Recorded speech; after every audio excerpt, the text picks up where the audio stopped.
संतों की बीमारी का मजाक उड़ाते हुए प्रेमानंद जी के वायरल वीडियो पर हुई भद्दे कमेंट की बौछार। सनातन शक्ति तिलक और कृष्ण की भक्ति को रखकर सवालों के घेरे में ईश्वर आस्था को बता रहे हैं अंधविश्वास। क्या ये हिंदू ही हैं जो ईश्वर शक्ति को विज्ञान का गुलाम बता रहे हैं?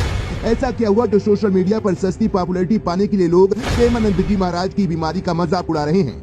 अगर आप भारत में रहते हैं और एक सनातनी हैं तो ये हेडलाइन सुनने के बाद आपका रिएक्शन कुछ ऐसा होगा। क्या कहा? भारत में एक संत का अपमान? कौन है वो निर्लज्ज महापापी जिसने किया ये घोर अपराध? और जब बात संत प्रेमानंद जी महाराज की हो तो कोई हैरानी वाली बात नहीं होनी चाहिए, क्योंकि जब बात प्रेमानंद जी महाराज जैसे संत गुरु की होती है तो इन्हें और अन्य धर्म गुरुओं की श्रेणी से अलग रखा जाता है। क्योंकि एक तरफ जहाँ भारत में अपने आप को धर्म गुरु बताने वाले कई बड़े संत भीड़ इकट्ठा करके प्रवचन देते हैं, राम कथा और श्रीमद भागवत कथा करते हैं, वही प्रेमानंद जी महाराज न तो दान दक्षिणा में विश्वास रखते हैं और न ही भीड़ में रहना पसंद करते हैं। वह एकांत प्रेमी हैं और एकांत में अपने भक्तों की समस्याओं को सुनते हैं, उनका समाधान करते हैं और अध्यात्म की तरफ उन्हें अग्रसर करते हैं। प्रेमानंद जी महाराज के भक्त जानते हैं कि उनकी दोनों किडनी पिछले 20 सालों से खराब है और केवल भगवान की भक्ति की शक्ति पर आज तक वह सर्वाइव कर रहे हैं। लेकिन कुछ दिन पहले प्रेमानंद जी महाराज का डायलिसिस करवाते हुए एक वीडियो वायरल हुआ, जिसे देखने के बाद कुछ विरोधियों ने तिल का ताड़ बनाने में कोई कोर कसर नहीं छोड़ी।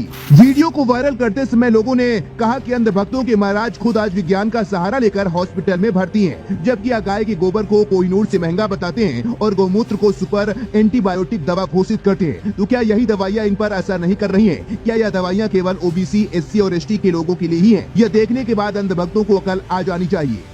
वही एक और यूजर ने बाबा को ट्रोल करते हुए कहा कि अगर टीका और चंदन लगाने से अध्यात्म का अध्ययन करने से आप देवी शक्तियों को प्राप्त कर लेते हैं तो आपको जिंदा रहने के लिए मेडिकल साइंस की शरण में क्यों जाना पड़ रहा है?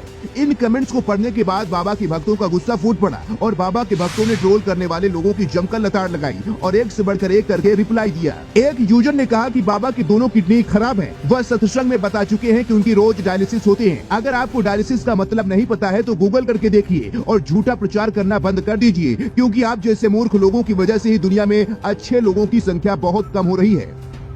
वही एक यूजर का कहना था कि किसी की सेहत का मजाक बनाना समझदारी की बात नहीं है। हर संत पाखंडी नहीं होता है। यह वह संत है जिन्होंने बागेश्वर बाबा जैसे पाखंडियों का विरोध किया है और इन्हें भगवान की वास्तविक शक्ति प्राप्त है। वही जिस यूजर ने बाबा के टीका और चंदन का विरोध किया था उन्हें भी अच्छा खासा जवाब मिला है। लोगों ने कहा कि जिस टीका चंदन पर आप टिप्पणी कर रहे हैं उसी टीका चंदन ने मेडिकल साइंस के होश उड़ा रखे हैं। और अगर आपको प्रेमानंद जी महाराज के बारे में नहीं पता है तो एक बार गूगल पर डालकर देख लीजिए, आपकी आंखें खुल जाएंगी। वही एक और यूजर का कहना था कि ये एक ऐसे हिंदू संत हैं जिनकी 20 सालों से दोनों किडनी खराब हो चुकी हैं। हजारों सनातनी ने किडनी देना चाहते हैं, लेकिन सनातन धर्म में किसी को तकलीफ देना इनके संस्कार में नहीं है और राधा नाम जप करके यह 20 सालों से जिंदा है। यह सनातन शक्ति का अच्छा खासा प्रमाण है। तो दोस्तों, देखा आपने, वास्तव में आज के समय में भी साधु संतों के ऊपर विश्वास करने वालों की कमी नहीं है और भक्ति की शक्ति को देखने वाले कई लोग मौजूद है। तो जब जब कोई ऐसे सनातनियों के ऊपर और ऐसे संतों के ऊपर उंगली उठाएगा तो उनकी उंगली तोड़ने वाले भी हजारों की संख्या में मौजूद है। तो अगर आप भी प्रेमानंद जी महाराज के भक्त हैं और उन्हें पसंद करते हैं तो कमेंट करके अपनी राय हमें साझा कीजिए।